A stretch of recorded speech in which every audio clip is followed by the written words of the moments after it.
Hello మిమ్మల్ని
నమస్తే DM గారు కోపచంద్ర గారు పట్టుకోండి ఇస్తుంది అజయ్ గారు రండి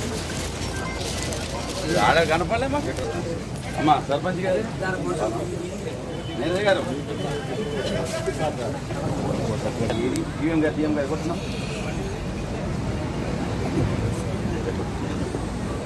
అక్కడ పెట్టండి అక్కడ కొట్టండి కొట్టండి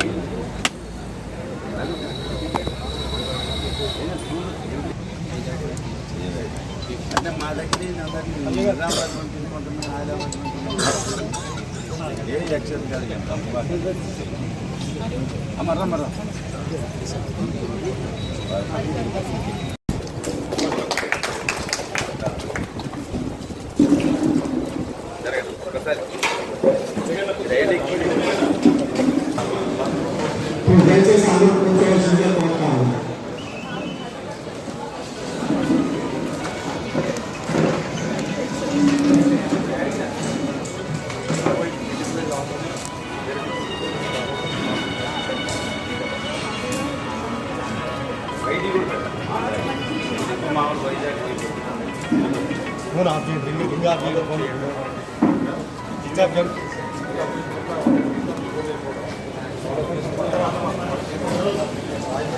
వర్గంలో ముఖ్యమైన మండల కేంద్రం సుమారు 16-17 వేల ఓట్లు కలిగిన ఒక మేజర్ గ్రామ పంచాయతీ కల్లూరు. అందుకని ఈ కల్లూరుని అభివృద్ధి చేయాలనే ఒక సంకల్పంతో మన మంత్రి గారు మన తెలంగాణ రాష్ట్ర స్థాయి క్రీడా పోటీలు బహుమతి 10వ ఉత్సవానికి వచ్చిన సందర్భంగా మన కల్లూరులో బస్టాండ్ కావాలని చెప్పి వారికి విజ్ఞప్తి చేశాం. ఆ తర్వాత ఆర్ఎన్బి స్థలాన్ని ఈరోజు ఆర్టీసీ స్థలాన్ని ఆర్ఎన్బికి బదలాయింపు చేసే విధంగా తీసుకున్న కార్యక్రమంలో భాగంగా ఈరోజు మరి ఈ యొక్క నూతన ప్రయాణికుల ప్రాంగణాన్ని మనం ప్రారంభించే అవకాశం దక్కడం జరిగింది. వాస్తవం ఈ కల్లూరు పట్టణాన్ని అభివృద్ధి చేయాలనే ఒక సంకల్పంతో ప్రారంభించబడిన ఒక హాస్పిటల్ శిథిలావస్థలో ఉన్నది.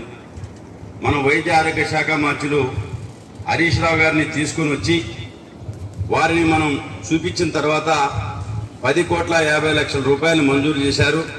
కొద్ది రోజుల్లోనే ఆ యొక్క హాస్పిటల్ నిర్మాణానికి టెండర్ కూడా పిలిపించి నిర్మాణ పనులు కూడా చేపించే బాధ్యత మేము తీసుకుంటామని చెప్పి ప్రజలకు తెలియజేస్తున్నాం. దానితో పాటుగా సత్తుపల్లిలో నిర్మించాల్సిన స్టేడియాన్ని కల్లూరుకి ఇచ్చాం. ఆల్రెడీ అది కొద్ది రోజుల్లో నిర్మాణం కూడా పూర్తిగా వస్తున్నది. అది కూడా ప్రారంభించే విధంగా చర్యలు తీసుకోవడం జరుగుతున్నది. మూడోది, ఇరిగేషన్ శాఖ సర్కిల్ ఎస్సీ ఆఫీస్ని ఇక్కడికి తీసుకొచ్చాం. 8 కోట్ల రూపాయలతో నూతన బిల్డింగ్స్ కూడా ఈ మధ్య కాలంలోనే మంజూరు చేపించాం. వాటిని కూడా కొద్ది రోజుల్లోనే టెండర్ పిలిపించి మళ్ళీ గౌరవ మంత్రివర్యులందరినీ కూడా తీసుకొచ్చి శంకుస్థాపన చేసే కార్యక్రమం తీసుకోవడం జరుగుతున్నది. అదేవిధంగా ఈ యొక్క బస్టాండ్ ఇటు రావటం వల్ల అంబేద్కర్ నగర్ కానీ అటు కప్పలబంధం రోడ్డు కానీ చంద్రుపట్ల పోయే రోడ్డు ప్రజలకు కొంత ఇబ్బంది ఉందంటే శాసనసభ సభ్యులు చాలా వెంకట వీరయ్య గారిని వేదిక మీదకి రావాల్సిందిగా కోరుతా ఉన్నాను. అదేవిధంగా బాజిరెడ్డి గోవర్ధన్ గారు తెలంగాణ రాష్ట్ర రోడ్డు రవాణా సంస్థ చైర్మన్ గారిని, శ్రీ పల్లా రాజేశ్వర రెడ్డి గారు రైతు బంధు సమితి మరియు ఈ సభలో పాల్గొంటున్న వేదిక మీద ఉన్న పెద్దలందరికీ, అలాగే ఇక్కడికి విశేషంగా విచ్చేసిన అందరికీ నా యొక్క నమస్కారములు. నేను డిప్యూటీ ఆర్ఎం ఖమ్మం ఆర్టీసీ. అయితే ముందుగా మన మినిస్టర్ గారికి, మంత్రి గారికి, ఎమ్మెల్యే గారికి చాలా ధన్యవాదాలు చెప్పుకోవాలి. ఎందుకంటే ఇక్కడ ఆర్టీసీ బస్ స్టాండ్ ఊరి బయట చాలా అధ్వాన స్థితిలో ఉంది. బస్సులు పోయేవి కాదు, ప్రయాణికులు వచ్చేవాళ్ళు కాదు. ఇక్కడ ఈ సెంటర్లో ప్రయాణికులు ఈ ఎండకి ఎండి వానకు తెలిసి అట్లా చెట్ల కింద ఉండి బస్సులు ఎక్కేవాళ్ళు. సో ఇటువంటి పరిస్థితిని గమనించి చాలా ఏళ్ళుగా ఇట్లా ఉన్న ప్రదేశాన్ని ఇక్కడ ఆర్ఎండ్బి గెస్ట్ హౌస్ తీసేసి మంచి సెంటర్లో బస్ స్టాండ్ నిర్మాణం చేసేటట్టు ప్లాన్ చేశారు. ఇన్ని ఏళ్ల తర్వాత ఇది సానుకూలమైన రుణపడి ఉండాలి. మనం ఆర్టీసీ కూడా మన అలా రుణపడి ఉంది. ఆర్టీసీ సిబ్బంది కూడా చాలా దీన్ని మంచిగా డెవలప్ చేయాలని నేను కోరుకుంటున్నాను.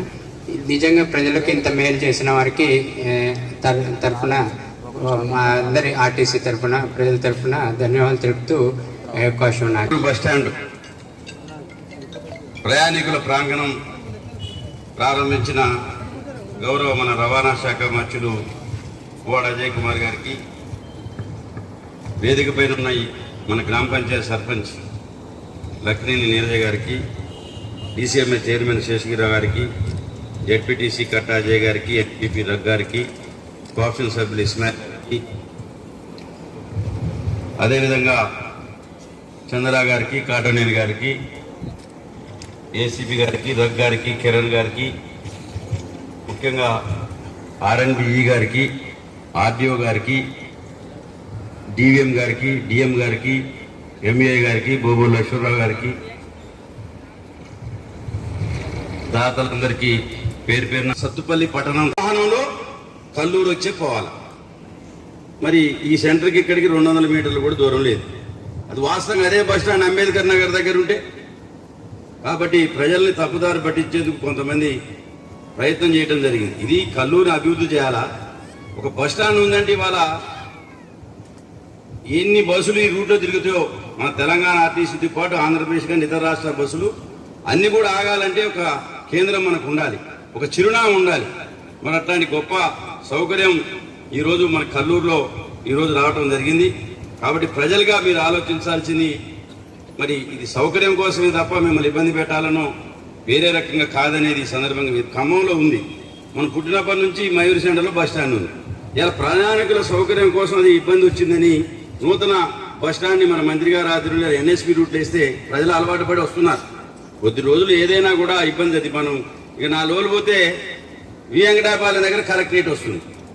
మరి అందరు కలెక్టరేట్ ఆనే ఉండాలంటే ఇవన్నీ కూడా ప్రజలుగా ఇది సౌకర్యం కోసం, మార్పు కోసమే తీసుకురావడం తప్ప వేరే రకంగా లేదనే విషయాన్ని మీరు అందరూ అర్థం చేసుకోవాలి. అలా తెలంగాణ ప్రభుత్వం ప్రజల సౌకర్యం కోసమే ఉంది. మీకు అనేక సందర్భాల్లో పెన్షన్ సందర్భంగా అన్ని కార్యక్రమాలు. మిత్రులు సత్తుపల్లి శాసనసభ్యులు సండ్ర వెంకట వీరయ్య గారు, వేదికను అలంకరించిన ప్రజాప్రతినిధులందరికీ, అధికారులకి, మా ఆర్టీసీ అధికారులకి, మా ప్రియమైన కల్లూరు సోదరి మనులందరికీ, మీడియా మిత్రులకు కూడా ముందుగా నా నమస్సుమాంజలు. చాలా సంతోషం. ఈరోజు కల్లూరు మెయిన్ రోడ్లో మా ఆర్టీసీకి సంబంధించిన ఈ ఫెసిలిటీని, ఈ సదుపాయాన్ని కలుగజేయటంలో ప్రధాన భూమిక పోషించిన సత్తుపల్లి శాసనసభ్యులు సండ్ర వెంకట వీరయ్య గారికి ముందుగా నేను అభినందనలు తెలియజేస్తున్నాను. మీరందరూ కూడా చప్పట్లు కొట్టాలి. కారణం ఏంటంటే మాకున్న పాత బస్టాండ్కి సంబంధించిన ప్లేసు కన్వీనియంట్గా లేదు. కాబట్టి దాన్ని ఆర్ఎన్బి వాళ్ళకి ఇచ్చి, ఆర్ఎన్బి వాళ్ళకి సంబంధించిన ఈ విలువైన ప్రాంతాన్ని మాకు బదలాయింపు చేయటంలో సహకరించిన ఆర్ఎన్బి శాఖ మంత్రులు వేముల ప్రశాంత్ రెడ్డి గారికి కూడా నేను ధన్యవాదాలు తెలియజేస్తాను. దాదాపు కల్లూరులో ఈ మెయిన్ రోడ్డు మీద ఇక్కడ చాలా విలువైన ఒక 20-25 కోట్ల రూపాయల స్థలం ఇది ఆర్టీసీకి చెందటం వల్ల మా సంస్థకు కూడా మేము చాలా సంతోషం ముదావం అని చెప్పి తెలియజేస్తున్నాం. రాబోయే రోజుల్లో నేను ఇప్పటికిప్పుడని నేను మీకు చెప్పలేను, కానీ ఆర్టీసీ తనకి కొంత తన పరిస్థితులను మెరుగుపరుచుకున్న తర్వాత ఇట్లాంటి ఆర్టీసీకి ఆదాయం వచ్చే సెంటర్స్ ఏవైతే ఉంటాయో ఈ ప్రధానంగా లాంగ్ రూట్లకి సంబంధించిన బస్సులు తిరిగే ప్రాంతాలు, ఆ ప్రాంతాల్లో ఆర్టీసీకి సంబంధించిన బస్ స్టాండ్లు కట్టడానికి ప్రధానంగా డబ్బులు వెచ్చించాల్సిన అవసరం ఉంది.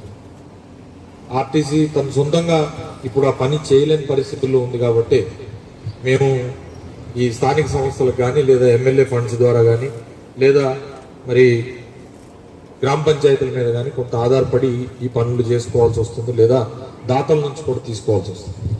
ఇవాళ ఉన్న రవాణా సంస్థని కాపాడుకుంటూనే, ఉన్న బస్సుల్ని కాపాడుకుంటూనే ఈ ప్రజా రవాణా పేదవాళ్ళకు ఉపయోగపడేది కాబట్టి దీన్ని ఎట్టి పరిస్థితుల్లో కూడా దీన్ని నిలబెట్టుకోవాలనే ఒక లక్ష్యంతో కేసీఆర్ గారు ఆర్టీసీ ఎన్ని ఒడిదుడుగులు ఎదుర్కొన్నా కూడా ఆర్టీసీని కాపాడుకున్నారు. ఒక 3 సంవత్సరాల క్రితం నేను మంత్రిగా మొదట బాధ్యతలు స్వీకరించిన 15-20 రోజుల్లోనే ఒక పెద్ద ఉపద్రవం సమ్మె రూపంలో వచ్చి దాదాపు 55 రోజులు సమ్మె జరిగి ఆర్టీసీ మొత్తం తన ఆదాయాన్ని కోల్పోయింది. రోజుకి దాదాపు 13 కోట్ల రూపాయల ఆదాయం వచ్చే ఆర్టీసీ 1-2 కోట్లు కూడా రాని పరిస్థితి. దాని తర్వాత దాన్ని అధిగమించి సరే ఆర్టీసీ 10 సంవత్సరాలు ఎంత దెబ్బ కొట్టిందంటే దాదాపు ఉన్న బస్సులన్నీ కూడా డిపోలకే పరిమితం అయిపోయి ఆర్టీసీ మళ్ళీ 12-13 కోట్ల రూపాయల ఆదాయం వచ్చే ఆర్టీసీని 2-3 కోట్ల రూపాయలకే పరిమితం చేసింది దాదాపు 2 సంవత్సరాలు. అందులో 6 నెలలు అయితే పూర్తిగా బస్సులు లాక్డౌన్ వల్ల మొత్తం డిపోలకే పరిమితం అయిపోవాల్సి వచ్చింది. దాంతో మరి విపరీతమైన ఆ కరోనా పరిస్థితుల వల్ల ఆర్టీసీ కోల్పోయిన ఆదాయం, గ్రాస్ రెవెన్యూ మాకు టికెట్ మీద వచ్చే ఆదాయం దాదాపు రోజుకి 10 కోట్ల రూపాయల చొప్పున కనీసం ఒక 180 రోజులు మేము దాదాపు 18 కోట్లు కోల్పోయాం. మా బాధలు ఎందుకు చెప్తున్నట్టే నా సినిమా కష్టాలు కాదు, నిజమైన కష్టాలు. ఆర్టీసీ ఇంత కష్టంలో కూడా ఆర్టీసీని పరిరక్షించుకోవడం కోసం ప్రతి సంవత్సరం కేసీఆర్ గారు 1500 కోట్ల రూపాయలు బడ్జెట్ నుంచి పెట్టి వాళ్ళకి జీతాలు ఇచ్చి మన బస్సులన్నీ నడిచే విధంగా ముందుకు తీసుకుపోతాం. అయినా సరే మూలిగే నక్క మీద తాటికాయ పడ్డట్టు 65 రూపాయలు ఉన్న డీజిల్ 3 సంవత్సరాల క్రితం ఇవాళ 105 రూపాయలు అయింది డీజిల్. 105 రూపాయల డీజిల్ని మేము ఎవరో బల్క్ సప్లయర్ల ద్వారా మేము తీసుకుంటే ఒక 5-6 రూపాయలు 6-7 రూపాయలు డిస్కౌంట్ వస్తుంటే కేంద్ర ప్రభుత్వం దాని మీద కూడా కన్ను కొట్టి బల్క్ సప్లయర్స్ కి 125 రూపాయలు చేసింది. 105 రూపాయలు మామూలుగా కొనే డీజిల్, బల్క్ కొనే వాళ్ళకి ఇంకా 20 రూపాయలు హెచ్చించేసి దాంతో మేము బల్క్ కూడా కొనలేని పరిస్థితుల్లో బయట డిపోలలోనే బస్సులకి డీజిల్ పోయించుకునే పరిస్థితి కూడా కొంతకాలం ఎదుర్కొన్నాం. ఇన్ని రకాలుగా అంటే ప్రతిరోజు ఆర్టీసీ తన బస్సుల కోసమని కొట్టించే డీజిల్ 6 లక్షలు, 6 లక్షల లీటర్ల మీద 40 రూపాయలు తేడా అంటే ప్రతిరోజు మాకు వస్తున్న నష్టం ఎంత అనేది ఒకసారి ఆలోచించాలి. అయినా కూడా గత 2019 డిసెంబర్ 1వ తారీఖు నాడు పెంచిన ఆర్టీసీ ఛార్జీలు ఉన్నప్పుడు అభివృద్ధి చెందుతున్న ప్రాంతాలని మనం పట్టణీకరణ జరుగుతూ ఉంది. తెలంగాణ రాష్ట్రం ఏర్పడక ముందు లేదా తెలంగాణ రాష్ట్రం ఏర్పడిన తర్వాత కూడా మన తెలంగాణలో 68 మున్సిపాలిటీలు ఉండేవి. ఇవాళ మొత్తం కార్పొరేషన్లు మున్సిపాలిటీలు అన్ని కలిపి 140 పైచిలకైంది. కేటీఆర్ గారి ఆధ్వర్యంలో మేజర్ గ్రామ పంచాయతీలన్నీ కూడా మున్సిపాలిటీలకు చేసుకోవాల్సిన అవసరం ఉండింది. కల్లూరు కూడా యాక్చువల్గా పోయినసారి అప్పుడు శాసనసభ్యులు మరి పోయిన టర్మ్లో ఉన్నప్పుడు లేరు మాతోని, కానీ అప్పుడు యాక్చువల్గా కల్లూరుని మున్సిపాలిటీ చేయాలని చెప్పి ప్రజల నుంచి డిమాండ్ వచ్చింది. కానీ కొన్ని అనివార్య కారణాల వల్ల అప్పుడు మున్సిపాలిటీ చేసుకోలేకపోయింది. కానీ ఇది కానీ కల్లూరు కానీ అశరావుపేట కానీ ఇవన్నీ గ్రోత్ సెంటర్స్, ఇవన్నీ మున్సిపాలిటీలు కావాలా. మున్సిపాలిటీలు అయితే మనం ఇంకా అభివృద్ధి నిధులు ఎక్కువ తెచ్చుకోగలుగుతాం.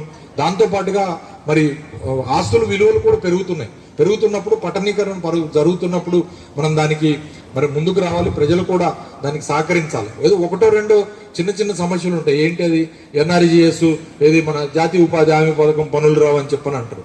రేపు రాబోయే రోజుల్లో ఈ కేంద్ర ప్రభుత్వం ఆ జాతీయ ఉపాధి హామీ పథకాన్ని కూడా ఎత్తేసే కార్యక్రమం చేస్తుంది. ఈ సంవత్సరం బడ్జెట్ లో పోయిన సంవత్సరం బడ్జెట్లో 95,000 కోట్ల రూపాయలు జాతీయ ఉపాధి హామీ పథకాన్ని పెడితే ఈ సంవత్సరం 25,000 కోట్ల రూపాయలు కోత పెట్టి 70,000 కోట్ల రూపాయలు దేశం మొత్తం మీద ఇస్తా ఉంది. రేపు రాబోయే రోజుల్లో చిన్నగా ఎత్తేస్తారు, వీళ్ళు ఉంచరు. కానీ అట్లాంటి చిన్న చిన్న విషయాల కోసం అని చెప్పి పట్టణీకరణని లేదా మరి అభివృద్ధిని అడ్డుకోకూడదు. కాబట్టి మరి ఎమ్మెల్యే గారికి మొన్ననే కేటీఆర్ గారు చెప్పారు. మొన్న మున్సిపల్ చట్టం చెప్పినప్పుడు 1-2 మున్సిపాలిటీలు కొత్త ఏర్పాటు చేసుకుంటున్నప్పుడు మరి కల్లూరును కూడా మున్సిపాలిటీ చేయాలి అని చెప్పి మరి కేటీఆర్ గారు కూడా సూచించారు. ఎమ్మెల్యే గారు మీ అందరి సహాయ సహకారాలతోని మాకు లెటర్ ఇస్తే తొందరలోనే మేము అది వచ్చే మరి శాసనసభ సమావేశాల్లో పెట్టి కల్లూరును మున్సిపాలిటీ చేస్తాం. ఆ గ్రామ పంచాయతీ టర్మ్ పూర్తయ్యే వరకు గ్రామ పంచాయతీ పాలకవర్గం ఉంటుంది. దాని తర్వాత మళ్ళీ వచ్చే ఎన్నికల్లో అప్పుడు అది మున్సిపాలిటీగా మళ్ళీ పోతుంది. మున్సిపాలిటీకి వచ్చిన తర్వాత చాలా డబ్బులు అంటే TUFIDC డబ్బులు కానీ లేకపోతే ఇతరత మరి బడ్జెట్లో పెట్టుకునే డబ్బులు కానీ అవన్నీ పురపాలక శాఖ నుంచి వచ్చే అవకాశం ఉంటుంది. కాబట్టి ఇంకా రోడ్లు వేసుకోవడానికి లేదా కాలువలు కట్టుకోవడానికి లేదా విస్తరణ చేయడానికి మంచి ఇది ఉంటుంది. అదొకటి మరి ఎమ్మెల్యే గారు చెప్పమన్నారు కాబట్టి డెఫినెట్గా దానికి కూడా సహకరిస్తానని చెప్పి కూడా ఈ సందర్భంగా తెలియజేస్తున్నాను. Thank you very much. ఆ బస్సులు కూడా నేను ఆల్రెడీ చెప్పిన, DVM గారికి ఆల్రెడీ చెప్పిన. DVM గారికి ఇతర డిపోలు ఏది రాజమండ్రి, వైజాగ్ వాళ్ళతో కూడా మాట్లాడి ఆ బస్సులు కూడా ఇక్కడ ఆగే విధంగా మీకు అవసరమైన మేర బస్సులు పెంచే విధంగా కూడా ఏర్పాటు చేస్తాం. సర్పంచ్ గారిని వాళ్ళ దంపతుల్ని సన్మానించవలసిందిగా మంత్రి గారిని కోరుతున్నాం.